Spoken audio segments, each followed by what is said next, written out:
જય શ્રી કૃષ્ણ. રાધે રાધે. મારી યુટ્યુબ ચેનલમાં તમારું હાર્દિક સ્વાગત છે.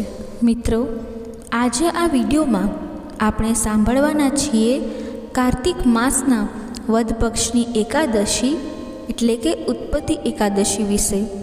તો મિત્રો, સૌથી પહેલાં વિડીયોને લાઈક કરી કમેન્ટમાં જય મા લક્ષ્મી, જય વિષ્ણુ ભગવાન જરૂરથી લખજો, જેથી ભગવાન વિષ્ણુ અને માતા લક્ષ્મીની કૃપા આપના સૌ ઉપર બની રહે.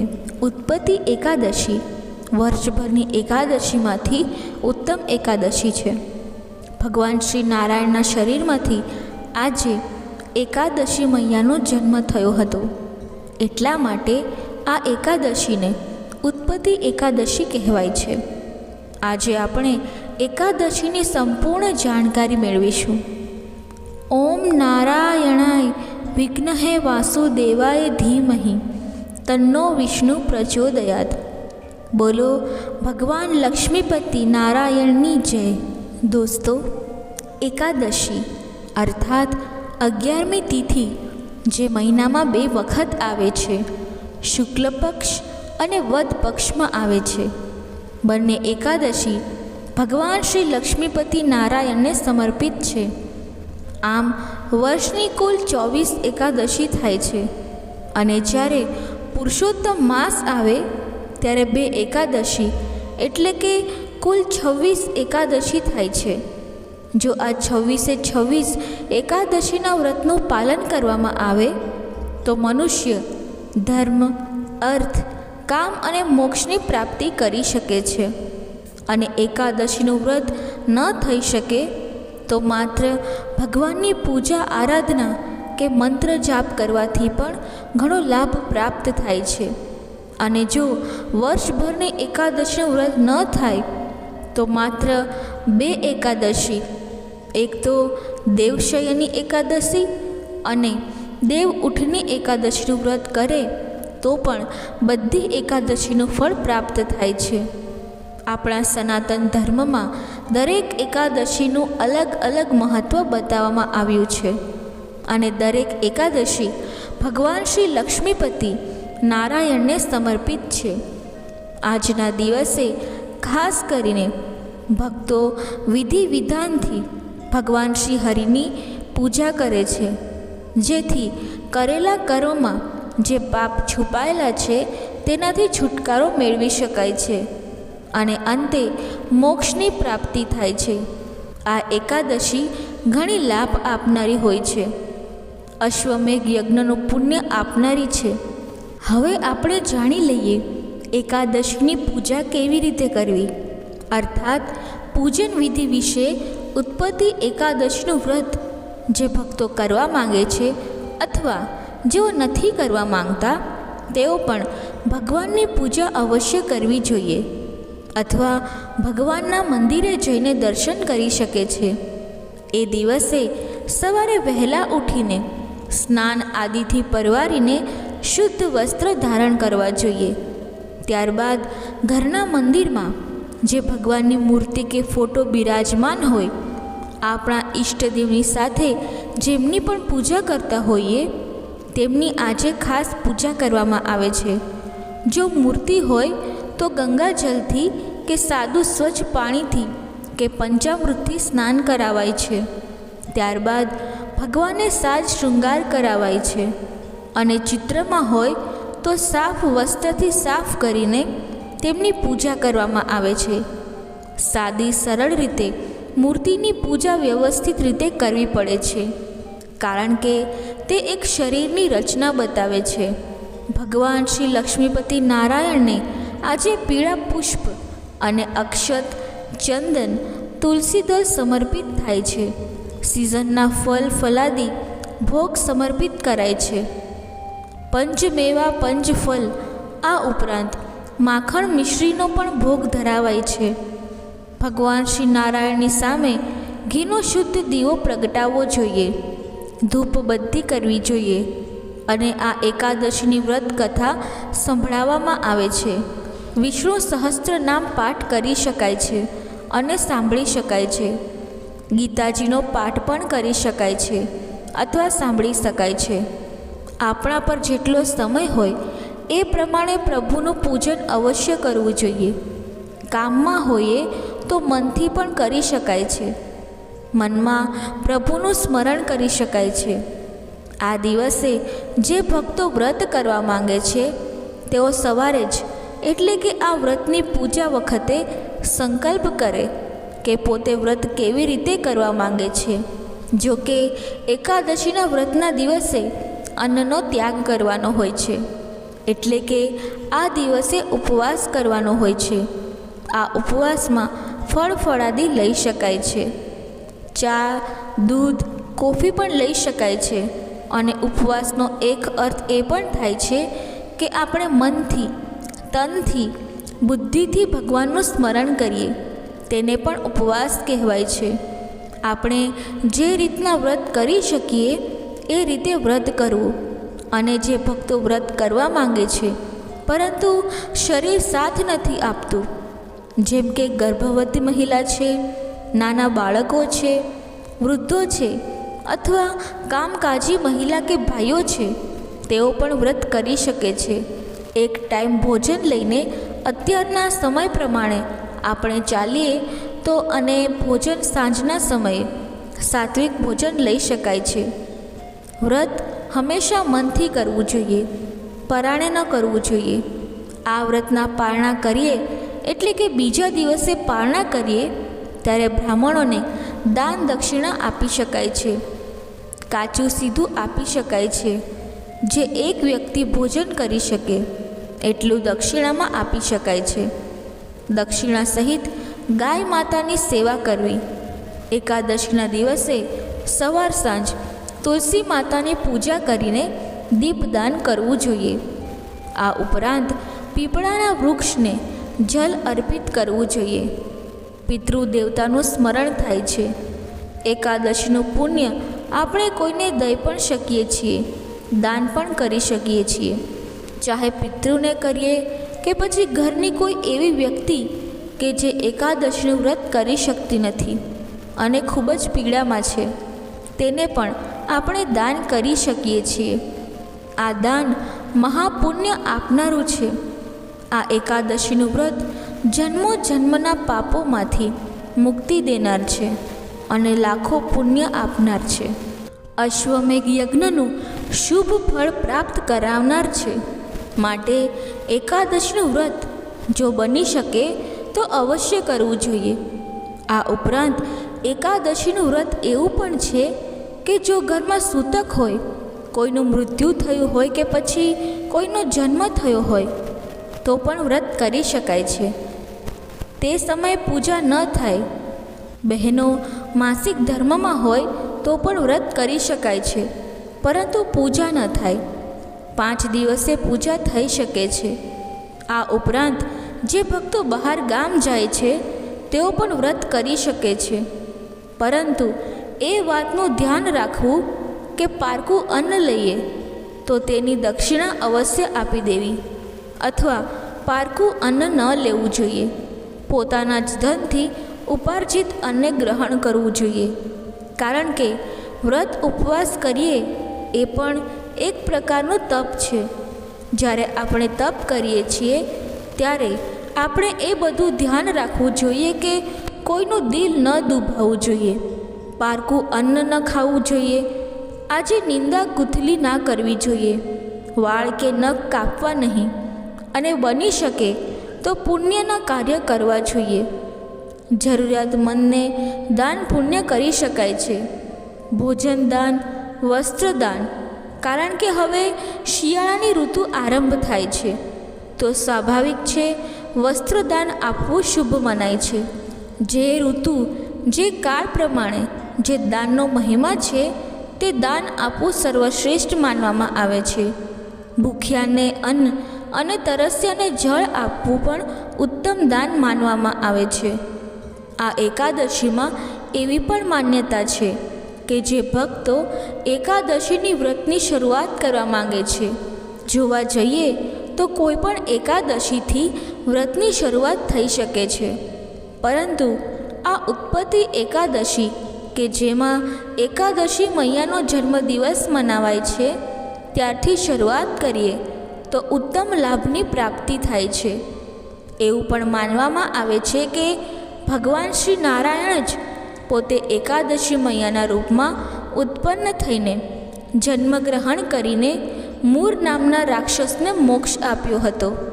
એટલા માટે આ એકાદશીને ઉત્પન્ન એકાદશી તરીકે ઓળખાય છે. દેવોત્થાન દેવ ઉઠી એકાદશી પછી આ એકાદશી આવે છે.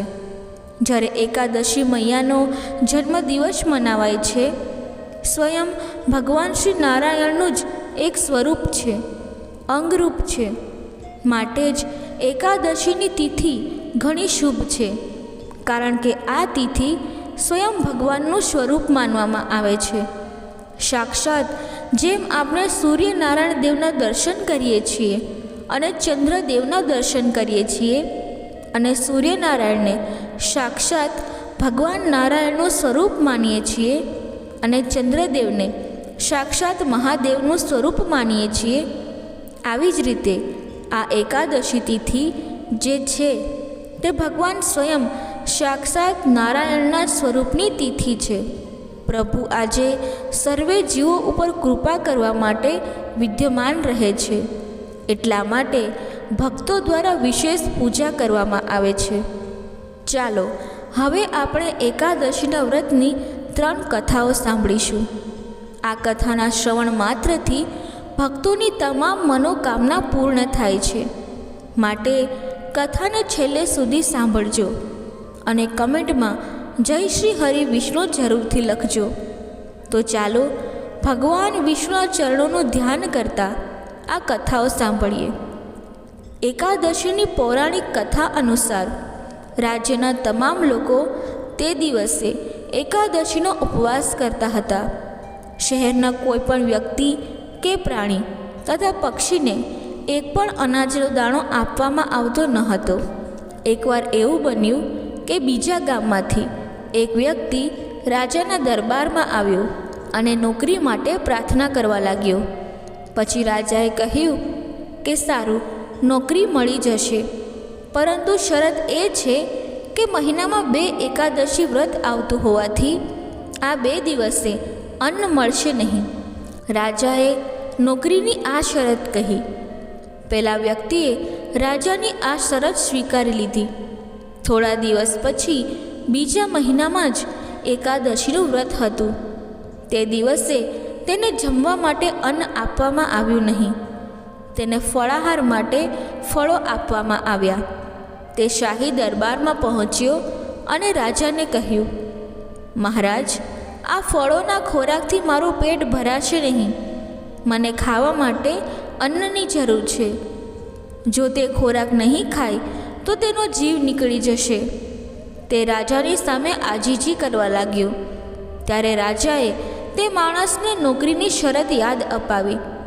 છતાં તે રાજા પાસે ભોજન માંગતો રહ્યો.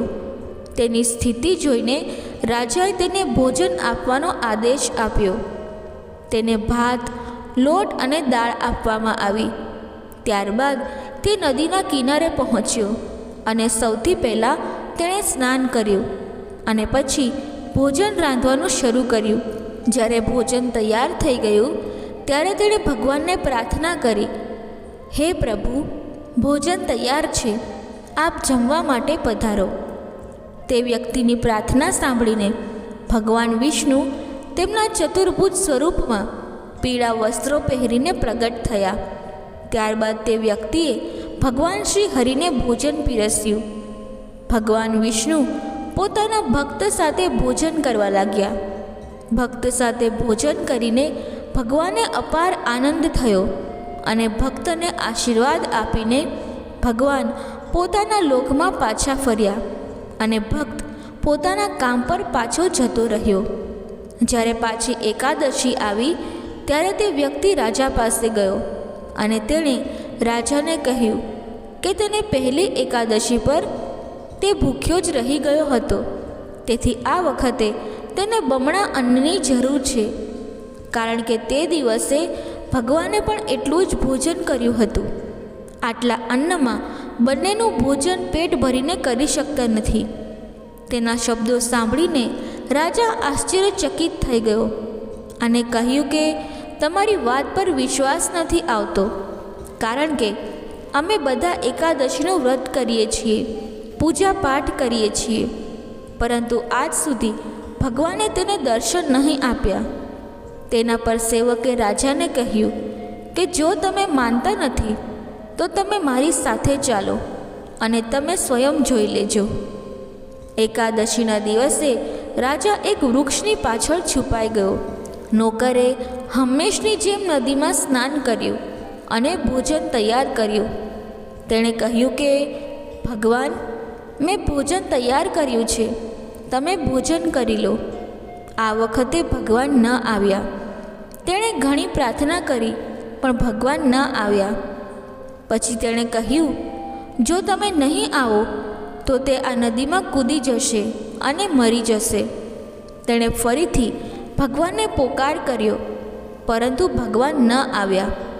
તેથી તે નદીમાં કૂદી જવા આગળ વધ્યો. ત્યારે જ ભગવાન પ્રગટ થયા અને તેને રોક્યો. તેઓ તેની સાથે બેઠા અને ભોજન કર્યું. પછી તેને તેમના વિમાનમાં લઈ ગયા અને તેમના નિવાસ સ્થાન વિષ્ણુલોકમાં ગયા. એ જોઈને રાજાને સમજાઈ ગયું કે મનની શુદ્ધતા સાથે જ વ્રત અને ઉપવાસનું ફળ મળે છે. ત્યારથી રાજાએ પણ શુદ્ધ હૃદયથી વ્રત અને ઉપવાસ કરવાનું શરૂ કર્યું અને તેમના જીવનના અંતે તેમને સ્વર્ગ પણ મળ્યું.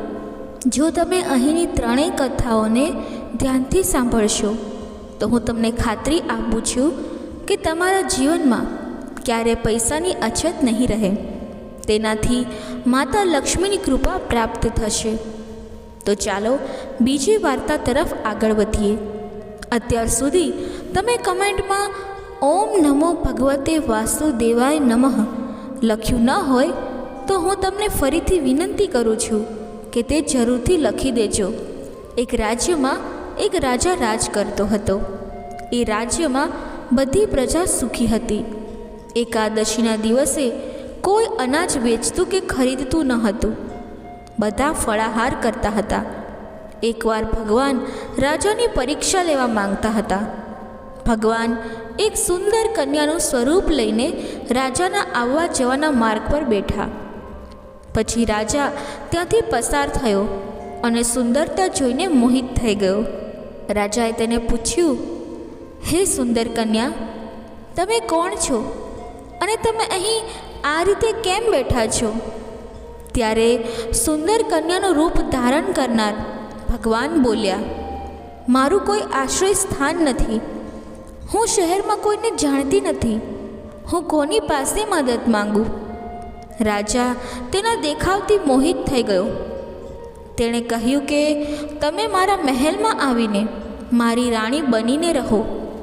તે સુંદર કન્યા બોલી, હું તમારી વાત સાંભળીશ, પણ તમારે મને રાજ્યનો અધિકાર સોંપવો પડશે અને રાજ્ય પર મારો સંપૂર્ણ અધિકાર હશે. હું જે બનાવીશ તે તમારે ખાવું પડશે. રાજા તેના દેખાવથી ખૂબ જ પ્રભાવિત થયો હતો. તેથી તેણે તેની બધી શરતો સ્વીકારી લીધી. બીજા દિવસે એકાદશી હતી. રાણીએ આદેશ આપ્યો કે અનાજ અન્ય દિવસોની જેમ બજારોમાં વેચવામાં આવે.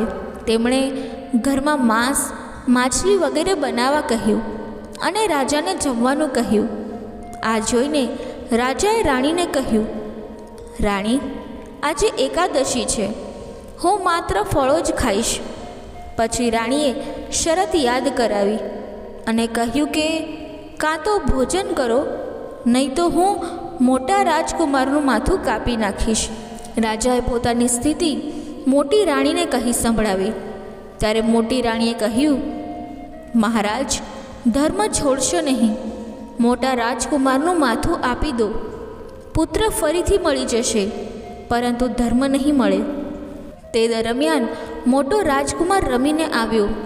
માતાની આંખોમાં આંસુ જોઈને તેણે રડવાનું કારણ પૂછ્યું. ત્યારે માતાએ તેને આખી પરિસ્થિતિ જણાવી. પછી તેણે કહ્યું કે હું માથું આપવા તૈયાર છું. પિતાના ધર્મની રક્ષા થવી જોઈએ અને જરૂર થશે. ઉદાસ હૃદયથી રાજા રાજકુમારનું માથું આપવા માટે સંમત થયા. રાણીનો વેશ ધારણ કરનાર ભગવાન વિષ્ણુ તેમના અસલી રૂપમાં પ્રગટ થયા અને વાસ્તવિક વાત કહી. રાજન, તમે આ મુશ્કેલ પરીક્ષામાં સફળ થયા છો. ભગવાને રાજી ખુશીથી રાજાને વરદાન માંગવા કહ્યું. ત્યારે રાજાએ કહ્યું, તમારું આપેલું બધું જ છે, અમારો ઉદ્ધાર કરો. તે જ સમયે એક વિમાન ત્યાં ઉતર્યું અને રાજાએ પોતાનું રાજ્ય તેના પુત્રને સોંપી દીધું અને તે વિમાનમાં બેસી ગયો અને ભગવાનના પરમધામને પામ્યો.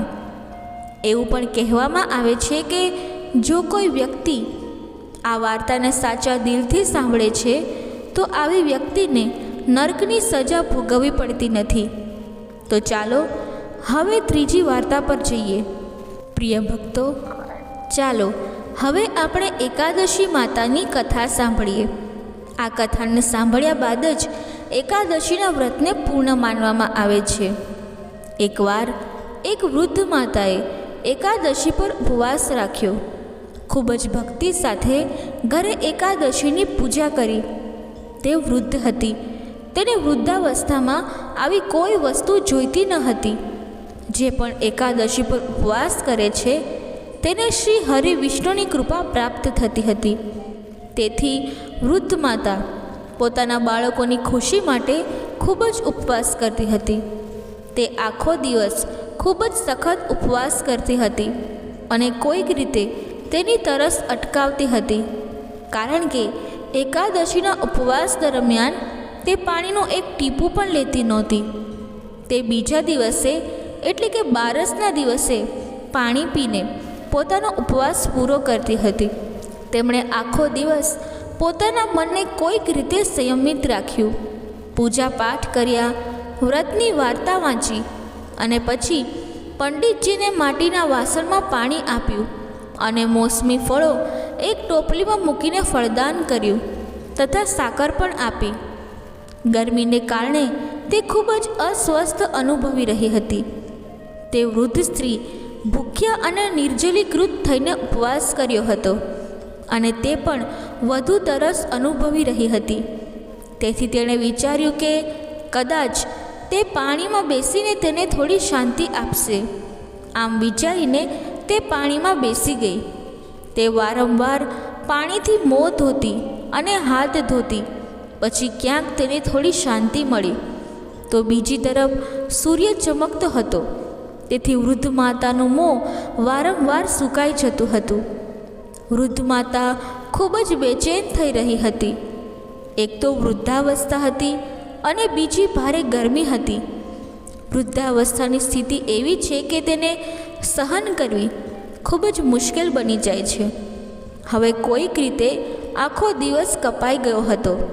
હવે વૃદ્ધ માતાની સામે પહાડ જેવી લાંબી રાત હતી, જેને કાપવી ખૂબ જ મુશ્કેલ લાગતી હતી. ખાટલા પર પડેલી માતાને કોઈ પ્રકારની શાંતિ ન મળી રહી હતી. ગળું વારંવાર તરસને લીધે સુકાઈ રહ્યું હતું અને તે બેચેન થઈ રહી હતી. તે વૃદ્ધ સ્ત્રી વારંવાર પડખું બદલી રહી હતી. ઘણી વખત તે ઉઠીને ઘરની બહાર જતી અને પછી અંદર આવતી.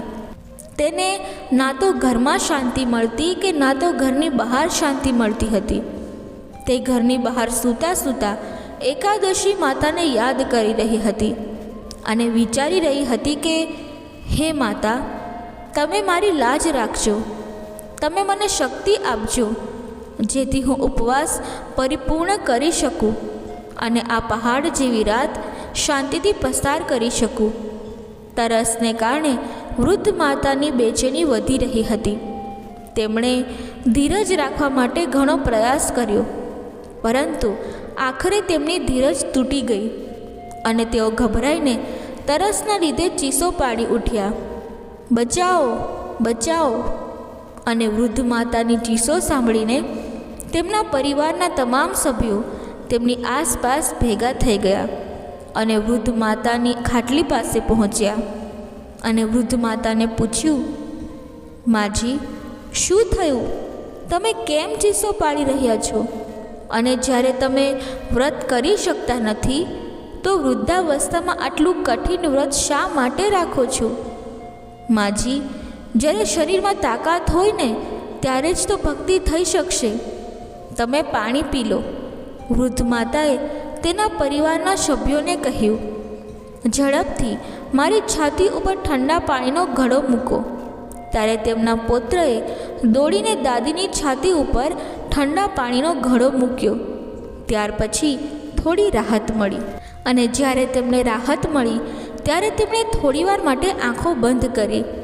આ બાજુ એકાદશી માતા વિચારવા લાગી કે આ છે તો વૃદ્ધ માતા, પરંતુ તેઓ સાચા અને કઠિન નિયમો સાથે મારો ઉપવાસ રાખે છે. એકાદશી માતાએ જઈને તેમનું પરીક્ષણ કરવું જોઈએ એમ વિચારીને અડધી રાત્રે મરઘી તરીકે પોકાર કરવાનું શરૂ કર્યું. મરઘાનો અવાજ સાંભળીને વૃદ્ધ માતા ઝડપથી ઊભી થઈ ગઈ અને બહાર ગઈ અને આકાશ તરફ જોયું. પરંતુ આકાશમાં ક્યાંય તેમને સવારનો તારો દેખાયો નહીં. હવે તેઓ આશ્ચર્ય કરવા લાગ્યા કે આ મરઘો કેમ અને કેવી રીતે બોલ્યો. હવે તેમનું મન થોડું વધારે ઉત્તેજિત થવા લાગ્યું. આખરે તેમણે દ્રઢ નિશ્ચય કર્યો કે હવે હું આ વ્રત પૂરું કરીને જ રહીશ. ભલે ઉપવાસ પૂરો થાય ત્યાં સુધી મારો જીવ જ કેમ નીકળી ના જાય. મનમાં આવા મક્કમ નિર્ણય સાથે તે પથારીમાં પાછી આવી અને સૂઈ ગઈ. થોડા સમય પછી જ્યારે એકાદશી માતા તેને ફરીથી ચકાસવા માંગતી હતી ત્યારે તેમણે એક નાની છોકરીનું સ્વરૂપ ધારણ કર્યું અને એક ગ્લાસમાં મીઠા પાણી સાથે તેમના માથા પાસે ઊભી રહી અને મોટેથી કહ્યું, દાદીજી, સવાર થઈ ગઈ છે. હાથ મોં ધોઈ લો અને શરબત પીઓ. પહેલાં તો શરબતથી ભરેલો ગ્લાસ જોઈને વૃદ્ધ માતાનું મન લલચાઈ ગયું. તરસના કારણે તેમનું ગળું સુકાઈ રહ્યું હતું. પછી તેને અચાનક યાદ આવ્યું કે તે એકાદશીનો ઉપવાસ કરી રહી છે. પછી તેણે વિચાર્યું કે તે આ શરબતને કોઈ પણ સંજોગોમાં પી શકતી નથી, અને પછી તે શાંતિથી તેના ખાટલા પર સૂઈ ગઈ. ત્યારે તેને ઊંઘ આવી ગઈ અને તેમને લાગ્યું કે જાણે તેને પાણીથી ભરેલા કૂવામાં નાખી દીધું હોય. તે ઘણા સમય સુધી કૂવામાં હાથ પગ ચલાવતી રહી, પરંતુ તે દરમિયાન તેણે તેના મોંમાં પાણીનો એક ટીપું પણ જવા દીધું નહીં, કારણ કે તેણીનો એકાદશીનો ઉપવાસ હતો અને તેણીએ દ્રઢ નિશ્ચય સાથે ઉપવાસ રાખ્યો હતો. થોડા જ સમયમાં તેને લાગ્યું કે તેની સામે અગ્નિ બળી રહી છે અને તેના કારણે ખૂબ જ ગરમી લાગી રહી છે, અને તેઓ તરસના કારણે તેનો જીવ નીકળવા લાગ્યો. પરંતુ આ બધા પછી પણ વૃદ્ધ માતાએ પાણીનો એક ટીપું પણ પીધું નહોતું. તે માત્ર ખાટલા પર બેઠી અને એકાદશી માતાનું ધ્યાન કરતી રહી. આ જાણીને કે સવારમાં થોડો જ સમય છે, તે ખૂબ સંતોષ સાથે આમ તેમ ફરવા લાગી. એકાદશી માતા અત્યાર સુધીમાં આ ખૂબ સારી રીતે સમજી ગઈ હતી કે આ વૃદ્ધ માતાની કોઈ પણ રીતે તેમના વ્રત તોડશે નહીં. તેઓ તેમના સત્ય વ્રતને સારી રીતે સમજી ગયા હતા. હવે સવાર થઈ ગઈ હતી. વૃદ્ધ માતાએ સ્નાન કર્યું અને ભગવાન શ્રી હરિની પૂજા કરી. પછી એકાદશી માતાની કથા સાંભળીને બ્રાહ્મણોને દક્ષિણા આપીને ભોજન આપવામાં આવ્યું. ત્યાર પછી તેઓએ પાણી પીધું.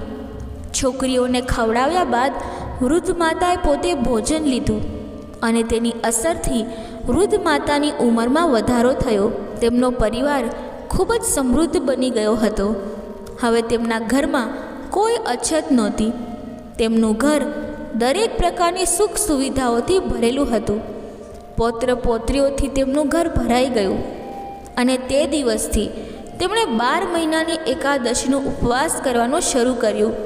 અને એકાદશી માતાના વ્રતના કારણે આ જગતમાં તમામ પ્રકારના સુખ ભોગવીને પછી તે વૃદ્ધ માતા આખરે ભગવાન વિષ્ણુના નિવાસ સ્થાને ગયા.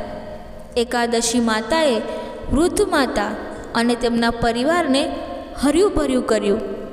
તેવી જ રીતે આપણા બધાની મનોકામનાઓ પૂરી કરે. પ્રેમથી બોલો જય લક્ષ્મી માં. મિત્રો, જો કથા બોલતી વખતે મારાથી કોઈ ભૂલ થઈ હોય તો હું ક્ષમા માગું છું અને આશા રાખું છું કે તમને આ કથા પસંદ આવી હશે. જો તમને આ કથા પસંદ આવી હોય તો વિડીયોને લાઈક કરી ચેનલને સબસ્ક્રાઈબ જરૂરથી કરી લેજો અને કમેન્ટ બોક્સમાં જય શ્રી હરિવિષ્ણુ, જય મા લક્ષ્મી જરૂરથી લખજો. ધન્યવાદ. જય શ્રી કૃષ્ણ. રાધે રાધે.